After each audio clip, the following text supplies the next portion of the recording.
예, 오늘 신앙의 뿌리라는 제목으로 말씀 볼게요. 자, 바울은 전도 여행을 1, 2, 3차 그리고 4차까지 그렇게 이제 하게 되는데요. 이 갈라디아서는 바울이 2차 전도 여행 때 고린도에서 이제 사역을 하면서 갈라디아 교인들에게 쓴 편지로 알려지고 있습니다. 자, 바울은 2차 여행을 하면서 선교 전도 여행을 하면서 1차 전도 여행 때 복음을 전했던 지역들을 한번 이렇게 쭉 한번 살펴보고 이렇게 지나갑니다. 그런데 이제 갈라디아 이 지방도 사도 바울이 1차 전도 여행 때 들렸던 곳이에요. 그래서 2차 전도 여행 때도 한 번 더 지나가게 되는 것입니다. 이때까지만 하더라도 분위기가 참 좋았습니다. 1차 때, 2차 때 분위기가 참 좋았어요. 루스드라에서 디모데까지 든든한 영적인 아들로 여기는 디모데가 또 합류하면서 얼마나 든든합니까? 같이 동역자가 있다는 것만 얼마나 든든해요. 아까 이집트 이제 사진도 보셨는데 이 선교사님 혼자 있는 게 아니고 대표 선교사님 또 그 다음에 선임 선교사님 이 최 선교사님 가정 그 다음 또 가정 거기 이제 기도 제목에는 4가정 정도 그렇게 이제 한 팀으로 그렇게 움직이고 있습니다. 혼자 할 수 없어요. 같이 팀으로 이루어야 사역이 더 훨씬 효과적으로 잘 규모 있게 진행이 됩니다. 그래서 훌륭한 그런 영적 제 아들이나 마찬가지인 디모데가 합류하면서 참 든든하고 참 기분이 좋았죠. 바울은 이제 하나님께서 이 사도 바울을 환상 중에서 아시아를 향하던 바울의 발걸음을 마게도냐 유럽 쪽으로 돌리게 하셨습니다. 그래서 이 유럽 선교의 문이 활짝 하나님의 뜻에 따라서 성령의 인도하심에 따라서 활짝 열리고 그래서 이쪽 고린도 지역까지 온 것입니다. 고린도 지역으로 이렇게 쭉 온 것은 바울이 그냥 마음대로 자의적으로 한 게 아니라 하나님께서 인도하셔서 그 말씀에 순종함으로 온 것이에요. 그런데 갈라디아 교회로부터 이처럼 1차, 2차 때까지 참 좋았는데 근심된 소식이 바울에게 이제 들려지는 겁니다. 근심된 소식, 좀 안 좋은 소식, 나쁜 소식. 갈라디아 교회가 바울에게 거기서부터 들려지는 근심되는 소식이 뭐냐면 바울이 전한 복음 외에 다른 복음이 거기에 들어가서 혼란을 겪고 있다는 것이에요. 이건 정말 중요한 거죠. 아니 복음이 아닌 다른 복음이 들어가서 이 갈라디아 교인들 흔들고 있다는 것이에요. 그 다음에 두 번째는 이 복음에 관한 문제뿐만 아니라 거기에는 이제 거짓 교사들이 있는 것이에요. 거짓 교사, 혼합주의적인 이방적인 그런 거짓 교사들, 이 복음의 진리를 왜곡시키는 거짓 교사들 이들이 있는데 이들에게 이제 이 갈라디아 교인들이 넘어가는데 무엇을 가르치느냐? 바로 이 신천지하고 비슷해요. 신천지에서 뭐라고 가르치지? 제일 처음에 교회를 향해서 공격할 때 기존 교회의 목사들은 다 가짜다, 거짓말쟁이다 라고 가르쳐요. 그래서 성도들이 자신의 교회의 목사를 신뢰하지 못하도록 자신의 교회가 목사가 뭐라고 얘기해도 설교해도 그건 다 거짓말이고 가짜고 나쁜 거니까 마음에 담아두지 못하도록 예배는 참석하지만 신천지 빠졌다고 해서 교회에 안 나오는 거 아니잖아요. 나는 신천지 안 가는 것처럼 여전히 꾸준히 잘 충성된 일꾼처럼 교회 열심히 예배에 참석해요. 봉사도 열심히 해요. 그리고 전도도 어떨 때는 막 열심히 잘해요. 그 막 충성대해요. 그래 직분자도 맡아요. 뭐 어떤 사람은 권사도 되고 장로도 돼요. 그런데 신천지예요. 그런데 신천지에서 뭘 교육받는다고요? 기존 교회 목사는 다 가짜고 신천지 이만이만 진짜다라고 가르치는 거예요. 그러면서 이제 그들이 이제 기존 교회 목사님들이 잘못했던 거 이렇게 그리고 여러분 이 사람도 이렇게 보고 저렇게 보면은 이쪽에는 장점이지만 이렇게 보면 단점이고 이렇게 보면 옳은 것 같은데 저렇게 보면은 이상하네라고 다 그럴 수 있잖아요. 그러니 그들이 교묘하게 이 기존의 목회자들을 다 거짓된 사람으로 나쁜 거짓 목자로 그렇게 다 매도해버리고 세뇌시켜버려서 여기는 앉아있지만 목사가 아무리 얘기해도 듣지 않는 거예요. 그들의 머릿속에 뭐예요? 우리 중에 누구를 데려갈까 그 생각뿐이에요. 그거예요. 지금 갈라디아 교인들 거짓 교사들이요, 사도 바울을 가짜라고 얘기하는 거예요. 사도권이 없다라고 얘기하는 거예요. 사도 바울은 사도권이 없다. 왜냐하면 사도 바울은 예수님을 만난 적이 없다. 거짓된, 그래서 사도 바울은 가짜다. 인정하지 않는다. 사도 바울은 사도로서 인정할 수 없다. 그래서 뭐예요? 그가 가르치는 모든 그런 교훈은 다 가짜고 믿을 수 없고 그것은 다 지워버려라. 그거 배웠던 거 다 잊어버리고 이제 우리가 가르치는 걸로 다시 신앙생활을 시작해야 된다. 그런 것이에요. 이 이야기를 들으니 여러분, 사도 바울이 마음이 어떻겠어요? 사도 바울이 한 번도 아니고 두 번씩이나 그렇게 했으면서 선교여행 가운데 정말 온 힘을 들여서 개척하다시피 그래 세운 교회인데 그 교인들이 다 거짓된 교사에 신천지에 다 빠져버렸어요. 얼마나 마음이 아프겠습니까? 내가 개척한 교회가 잘 그렇게 켜서 나는 다른 교회로 가고 또 후임자에게 넘겨줬는데, 아니 신천지가 그것을 장악해가지고 신천지 교회로 만들려고 하면 여러분 얼마나 답답하겠어요. 근데 사도 바울은요, 그래서 이 격양된 마음, 격양된 그런 마음으로, 정말 불편한 마음으로 갈라디아 교인들에게 편지를 쓰는 겁니다. 복음이 무엇인지, 율법이 무엇인지, 이들의 이제 가짜 교사들이 가르치는 게 뭡니까? 복음이 아니라 율법을 가르치는 거예요. 복음을 가르치지만 율법을 섞는 거예요. 다시 옛날로 돌아가는 거예요. 그래서 사도 바울은 다른 복음이 없다. 복음은 뭐고 율법은 뭔지를 정확하게 비교하면서 이 갈라디아 성경 말씀을 기록해서 이 갈라디아 교인들에게 진짜 복음을 알려주려고 하는 겁니다. 자, 그래서 오늘 갈라디아 교인들을 향해서 이 편지를 쓰면서, 자, 1절부터 5절까지는 일반적으로 뭐예요? 서신서이니까, 편지니까 인사말이죠. 인사말이에요. 서론이에요. 자, 서론에 대한 배경, 방금 말씀드렸던 그 배경 속에서 서론이 들어갑니다. 사도 바울의 마음은 어때요? 지금 막 너무나 이게 분통이 터지는 거예요. 그리고 막 거짓 교사들에 의해서 막 화가 납니다. 그리고 거기에 빠져 있는 성도들 너무나 안타까운 거예요. 그런 마음들을 막 담아가지고 성도들이 왜 거기 그렇게 가짜 복음이 이렇게 당신들 빠집니까? 라고 이야기할 수 있는데, 처음부터 강하게 할 수 있는데, 여러분 처음부터 너무 강하게 하면 안 되니까 부드럽게 인사하고 있는 거예요. 지금 부드럽게 인사한다고 해서 이게 갈라디아 교회가 평안한가 보다 그렇게 착각하시면 안 됩니다. 부드럽지만 거기에는요, 사도 바울의 간절한 안타까운 마음이 들어가 있는 거예요. 누군가에게 충고할 때 여러분 어떻게 해야 효과적이죠? 잘못한 사람이 있어요? 그럼 만나자마자 너 왜 그러는지 이런 거 잤으면 내가 그렇게 얘기했는데 너 왜 그런 짓을 하면서 막 야단치고 내면은 어때요? 무서워하죠? 공포에 막 주눅들죠? 그러면 뭔가 이성적 이해가 돼서가 아니라 무서우니까, 공포스러우니까, 내가 힘이 없으니까 어쩔 수 없이 하는 척은 해요. 그러나 그 다음에는요, 찾아가지 않아요. 그럼 무서운데요. 무서우니까 그때는 듣는 척 하지만 그 다음부터는 관계를 끊어버리죠. 그러면 이 연속성이 이어지지가 않아요. 근데 두 번째, 마음을 부드럽게 열어주고 포근히 안아주고 수용해주고 이해해주고, 자세히 이건 이렇고 이건 그래서 이러니 이렇게 하는 게 좋겠다. 여러분 정말로 사랑이 느껴지게끔, 자상하게끔 얘기하면 여러분 어떤 것이 더 효과적일까요?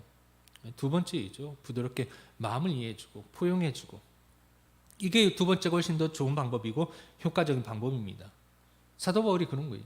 지금 당장 막 혼내고 싶지만 제자들이니까 막 야단치고 싶지만 어떻게 너네들이 그렇게 가짜 복음과 진짜 복음도 구별하지 못하고 내가 그렇게 가르쳤는데 내가 가르칠 때 너네 뭐 들었느냐? 도대체 이 말씀 들을 때 너희 정신 상태가 어떻길래 이 거짓 복음이 들어왔는데도 그것도 구별하지 못하고 이렇게 한 사람도 아니고 다 그렇게 그냥 한꺼번에 무너질 수 있느냐라고 야단치고 싶은 마음이 가득하지만 사도 바울은 부드럽게 인사하고 있는 겁니다.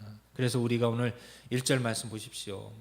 사람들에게서 난 것도 아니요 사람으로 말미암은 것도 아니요 오직 예수 그리스도와 그를 죽은 자 가운데서 살리신 하나님 아버지로 말미암아 사도된 바울은, 사도 바울은 늘 언제나 이것에 늘 이제 걸림돌이 있었어요. 사람들이 이 복음을 방해하는 사람들이 제일 먼저 꼬투리 잡는 게 사도 바울은 사도 가짜다라고 얘기하는 거예요. 왜? 예수님 만난 적이 없거든요. 첫 번째, 예수님이 12제자가 아니고 12제자 아니잖아요. 그리고 생전에 예수님을 만난 적이 또 없어요. 더군다나 12제자가 아닐 뿐더러 생전에 예수님을 직접 만난 적이 없어요. 그래서 사람들은, 이 율법적인 사람들은 봐라, 이 사도 바울 제자도 아니고 예수님 직접 만난 적도 없고 이거 어떻게 사도가 될 수 있느냐, 가짜다, 사도 행세하는 가짜 행세하는 거다. 그러면서 사도 바울의 모든 말의 권위를 다 깡그리 다 무너뜨리는 것이죠. 그래서 사도 바울은 그것을 설명하기 위해서 나는 사람에게 난 것도 아니고 사람으로 말미암은 것도 아니고 오직 예수 그리스도와 그를 죽은 자 가운데 살리신 누구? 하나님 아버지로 말미암아 사도된 바울은 이렇게 설명하고 있는 겁니다. 여러분 어떤 느낌 드세요? 굉장히 자신이 사도라는 것을 강조하고 있죠. 이게 지금 상황이에요. 갈라디아 교회 상황이에요. 교인들이 사도 바울을 완전히 그 사도 바울의 존재 자체를 부정하는 거예요. 존재를 부정하니까 그의 가르침도 다 이제 부정하는 것이죠. 기억 속에 지우는 것이죠. 역사 속에 지우는 것이에요.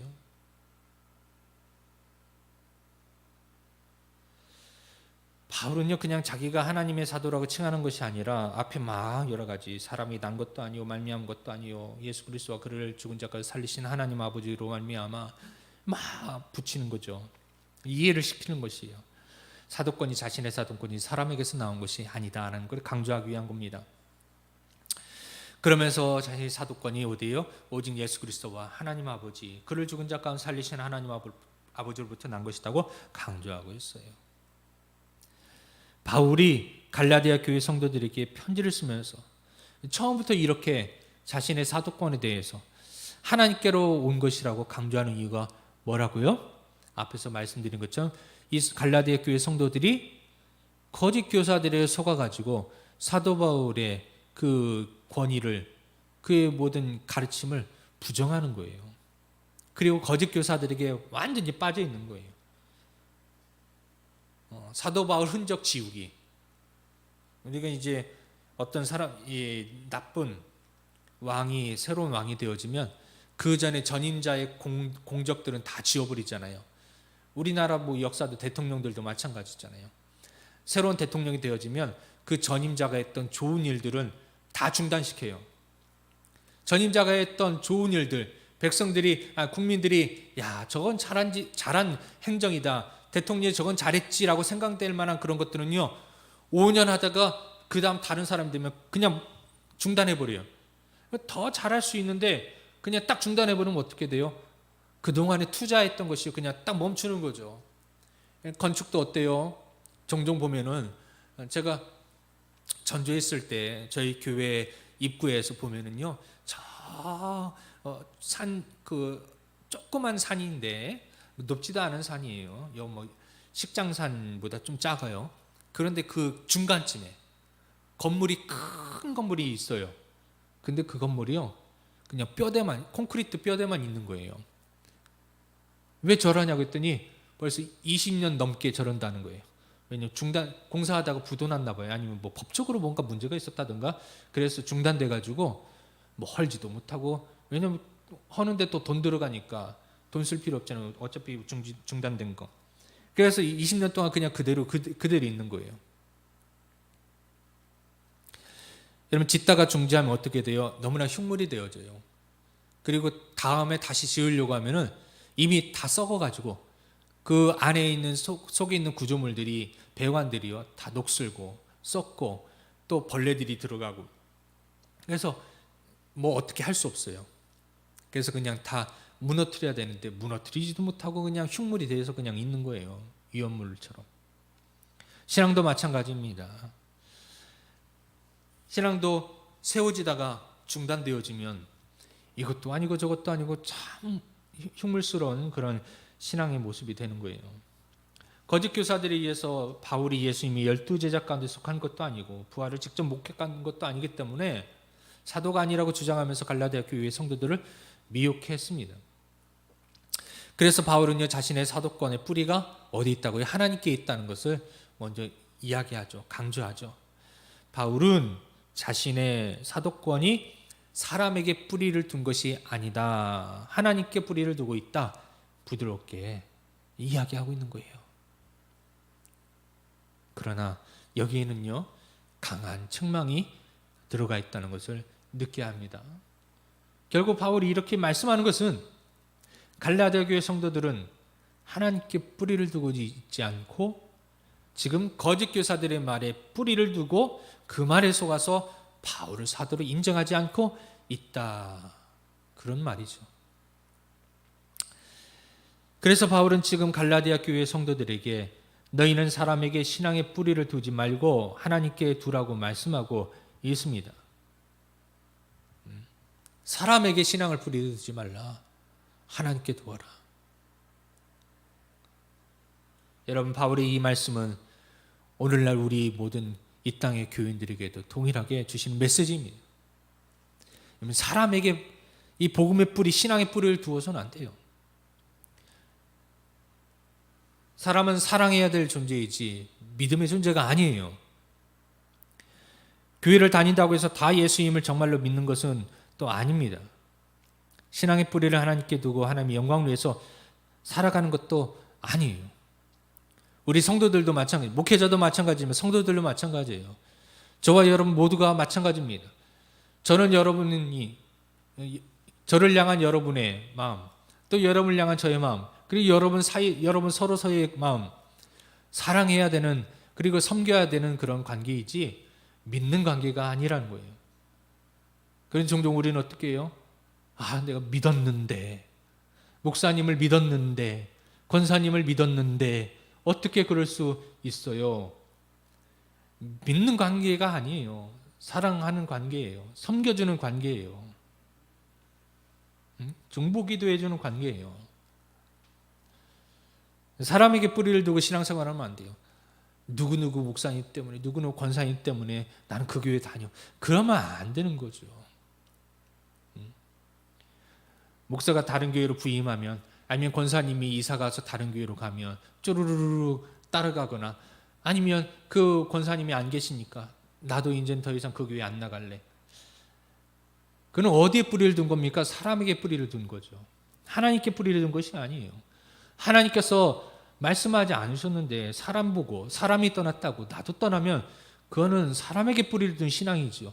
어찌 그런 믿음으로 사람에게 뿌리를 둔 신앙으로 어찌 하나님의 일을 할 수 있습니까?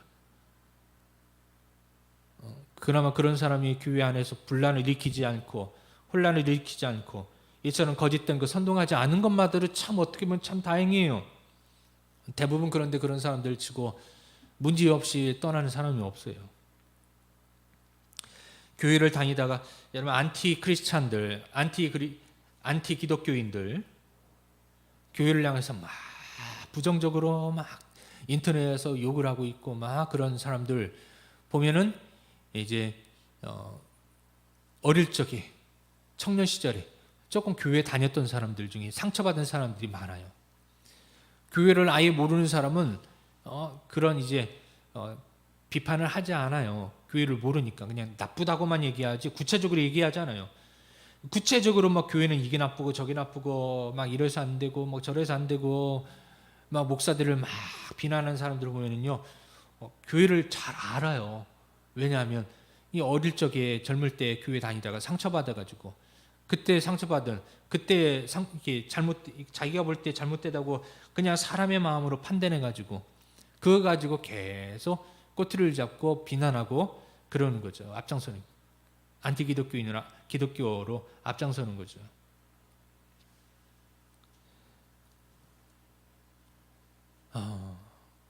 여러분, 물론 그들이 이야기하는 사람들, 목회자 그리고 성도들이 문제가 있을 수 있습니다. 하지만 그것 때문에 그것 가지고 신앙까지 포기하는 것은 진짜 그 사람의 문제죠. 결국 여러분, 그런 사람이 신앙의 뿌리는 어디에 둔 것이에요? 사람에게 뿌리를 둔 것입니다. 지금 갈라디아 교인들과 같은 거예요. 사람에게 뿌리를 두었기 때문에 사람에게 실망하니 믿음이 흔들리고 다른 믿음을 갖는 거예요. 여러분, 뿌리가 잘못되었으니 신앙이 통째로 뽑혀버리고 마는 것입니다. 사실 우리는 인간인지라 사람의 모습이 보일 수밖에 없죠. 누가 이 땅에 완벽한 자가 있겠습니까? 누가 예수님 같은 사람이 어떻겠습니까? 아무리 성자라고 해도 예수님을 닮아가려고 우리가 날마다 좀 부단히 십자가 앞에 나아갈 뿐이지 어찌 우리가 예수님처럼 완벽할 수 있겠습니까? 그러므로 여러분, 사람을 볼 때에 왜 당신은 예수님같이 같지가 않습니까? 그렇게 바라봐서는 우리는 실망, 좌절, 시험에 들리기 딱 좋은 거예요. 여러분, 신앙을 50년 한 사람도 조금 진짜 백지장 한 장, 여러분 정말 얘기하는 깻잎 한 장, 그 차이예요. 그 차이로 조금 신앙생활 잘하는 듯 보이는 것이고, 오늘 막 예수님을 나의 구세주로 믿은 사람, 그 사람이 뭐 진짜 어린아이처럼 형편없는 신앙 것도 아니에요. 오히려 어떻게 보면 주님께서는요, 그 영혼을 순수한 믿음이라고 칭찬할 수도 있는 거예요. 어린아이 같은 믿음이라고 오히려 칭찬하지 않습니까? 여러분, 그런 사람은 결국 하나님을 믿은 것이 아니라 사람을 믿었다라고 밖에는 얘기할 수 없는 거죠. 우리는 그래서 신앙의 뿌리를 어디에 둬야 됩니까? 사람에게 두면 안 돼요. 하나님께 두셔야 됩니다. 말씀 위에 두셔야 됩니다. 다시 말합니다. 사람은 사랑해야 될 대상이지 믿는 대상이 아닙니다. 우리는 신앙의 뿌리를 하나님께 두어야 합니다. 하나님께 신앙의 뿌리를 두는 것은 그럴 때 우리는 사람이 흔들려고 해도 흔들리지 않는 거예요. 흔들리지 않는 신앙을 갖기를 바랍니다. 뿌리 깊은 나무와 같이 이 말씀의 뿌리 위에, 이 복음의 진리의 말씀의 뿌리 위에 우리 신앙을 두고 세상의 풍파가 우리를 아무리 흔들려고 하더라도 여러분, 흔들리지 않기를 바랍니다. 며칠 전에 배추 농사를 하는 분 이야기를 들었어요. 배추를 심을 때 배추 밭에 배추가 잘 자라도록 물을 이제 나중에 주는데 언제 물을 줄까요? 아시는 분 계세요? 그렇죠. 근데 그때가 어느 때요? 가장 배추가 목마를 때예요. 무럭무럭 자라라고 뿌리자마자 물 주면 안 된대요. 못 자란대요. 왜냐? 여러분, 이 영양분과 물의 흡수는 어디서부터예요? 뿌리에서부터 하잖아요. 근데 뿌리가 자라기 전에 물을 주면 이 영양분을, 물을 흡수하지 못한대요. 그런데 메말라 죽을 것처럼 보여도 그때까지 기다리면 배추가 물을 찾아 뿌리를 깊이 뿌리를 더 자라게 한대요. 더 자라게 한대요. 그래서 그 타이밍이 있다고 그래요. 저는 모르지만 뿌리가 어느 정도 내려왔을 그 타이밍을 파악해야 돼요. 그러면 그때 물을 딱 주면 정말 스펀지처럼 물을 쫙 그 뿌리가 빨아들인다는 거예요. 그러면 그 다음부터 무럭무럭 자란다는 거죠. 그 말씀을 듣고 와, 참 신비롭다, 그런 마음이 들었습니다. 하나님께서 왜 우리에게 이런 목마른 것 같은 고난을 또 주실까? 어려움을 주실까? 우리가 이 주님을 향해서 이 믿음의 뿌리를, 주님을 향해서 더 기도의 깊이를 더 깊게 뿌리가 깊이 물을 찾아 뿌리를 박는 것처럼 주님께서 우리가 이 말씀을 잘 들을 수 있는 그 순간까지 기다리시는구나, 그런 마음이 들었습니다. 그러므로 여러분, 목마른 내 영혼, 여러분 우리가 신앙생활하면서 갈증이 나고 어려울 때 여러분 더 어떻게 해야 돼요? 그때요, 주님의 은혜를 우리가 흡족하게 받기 위해서는 어떻게 해야 됩니까? 뿌리를 더 깊이 내려야 돼요. 어디요? 말씀을 향하여서, 십자가를 향하여서 우리의 무릎을, 우리의 신앙의 뿌리를, 우리의 간절함을 어디를 향해서요?